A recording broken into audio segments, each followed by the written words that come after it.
Welcome back नाजरीन, हम गुफ्तगू करें जावेद हुसैन साहब से और air vice marshal retired Sajid Habib sahab से। सर, पर अभी भी बहुत सी ये गुफ्तगू हो रही है कि इज़राइल का या इज़राइल के थ्रू अमेरिका की भी दिलचस्पी हो रजीम चेंज में, बट ऑब्वियसली वो एक हाइपोथेटिकल सिचुएशन भी है, मगर साथ साथ सर ये तो सवाल उठता है कि ये इतना जिस किस्म का ये हमला हुआ है और जिस शिद्दत से हुआ है, इसके बाद जो ईरान में इस वक्त हुकूमत है वो पहले भी इन सम वेज कमज़ोर थी, वो मज़ीद कमज़ोर होगी वीज़ा वी डोमेस्टिक पॉपुलेशन या जो डोमेस्टिक ओपिनियन है। आप इत्तेफाक करेंगे सर इससे? मेरा ख्याल में इस पे दो राय हो सकती हैं। एक तो वो जो आप फरमा रही हैं, लेकिन ईरान इराक वॉर का जो एक्सपीरियंस था उसमें पहले मगरबी ममालिक और इराक की यही उम्मीद थी कि नया नया वहाँ रेवोल्यूशन हुआ था कि भाई हम हमला करेंगे तो वहाँ पे ये जो नई रेवोल्यूशनरी गवर्नमेंट आई है बिल्कुल कोलैप्स कर जाएगी। वो नहीं हुआ, बल्कि ईरानी नेशन पूरी मुत्तहिद हुई और उन्होंने 8 साल तक वहाँ लड़ाई की इराक के खिलाफ, जबकि इराक को पूरी मगरबी ममालिक की तायीद और सपोर्ट हासिल थी। तो मैं समझता हूँ कि अभी भी जो हमला हुआ है उससे साफ ज़ाहिर है कि हर मुल्क की हुकूमत की कुछ अपोजिशन भी डोमेस्टिक होती है, और वो हो सकता है कुछ ऐसे अनासिर हों जो इस सूरत हाल का फ़ायदा उठाने की कोशिश करें। लेकिन ऑन द होल मेरा ख़्याल में ईरानी जो हैं वो इस मुकाबले में, यानी इसराइल के मुकाबले में, एक मुत्तहिद होकर उसका मुकाबला करेंगे और वो कर रहे हैं। और इसलिए हमें मैं नहीं समझता कि वो ये फौरी तौर पर कोई रिजीम चेंज का वहाँ ख़तरा है अभी फौरी तौर पर।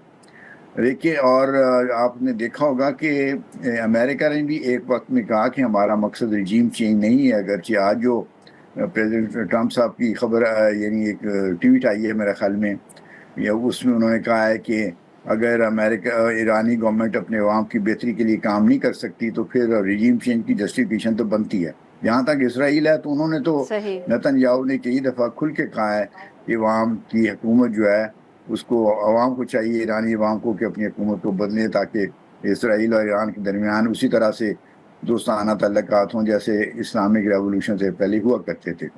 तो ये सारा जो अल्टीमेटली इसका जो फैसला होगा वो तो ईरानी अवाम ही करेंगे, और वो देखने वाली बात है। इसके ऊपर को हतमी राय कायम करना इस वक्त मुमकिन नहीं है, और हमें ये जो हम पाकिस्तान ने अगर पॉलिसी बनानी है तो इस पोजीशन पे बनानी चाहिए कि हमने तो वहाँ की हुकूमत के साथ डील करनी है। जो भी हुकूमत बरसर इक़्तिदार है वहाँ पे हुकूमत किस किस्म की होनी चाहिए वो हमारा काम नहीं है, वो ईरान के अवाम का फैसला कि कैसी हुकूमत होनी चाहिए वहाँ। बिल्कुल सर।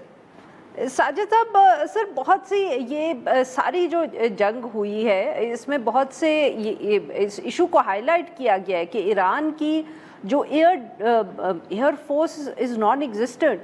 सर, क्या इसके पीछे सिर्फ वेस्ट की तरफ से सैंक्शंस थी? मतलब कि सवाल मेरा पूछने का ये था कि रशिया से, चाइना से ताल्लुकात तो ईरान के थे, उधर से क्यों नहीं इन्होंने हार्डवेयर ख़रीदा to build this up? Was there a conscious decision here also?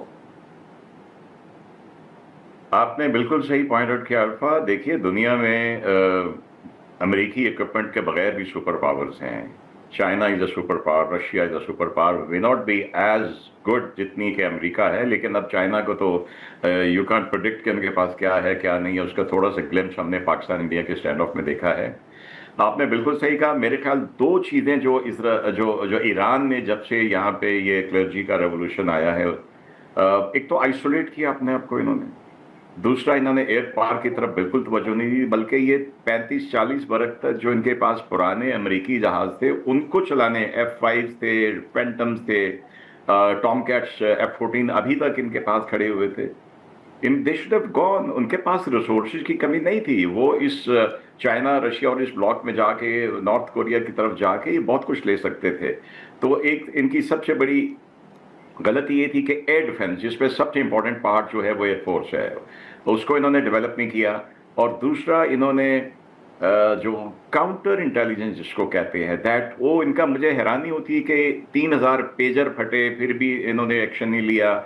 Hamas के लीडर को तेहरान में बाकायदा यू कुड मेक आउट कि ये लोकली कहीं से फायर हुआ है, जिसको पिन पॉइंट उस विंडो से मारा गया है, फिर भी कुछ नहीं किया। तो I think I hope and pray inshallah Iran इससे रिकवर करेगा और it'll become a much wiser country and a much good friend provided there is no regime change, जो मेरी ओपिनियन में अमेरिका का अल्टीमेट ऑब्जेक्टिव है। ये न्यूक्लियर साइट्स को मारना ये सब बहाने, दे न्यू के यहाँ पे कोई वेपन नहीं बन रहे because then it is connected. और चाइना ये कभी नहीं चाहेगा कि उसका जो सबसे पहला बेल्ट एंड रोड इनिशिएटिव का जो सी पैक जब स्टार्ट किया था कि गवादर के पास आके चाबहार में कोई ऐसा रजीम बैठ जाए जो कि इजराइल का और अमेरिका का पपेट हो।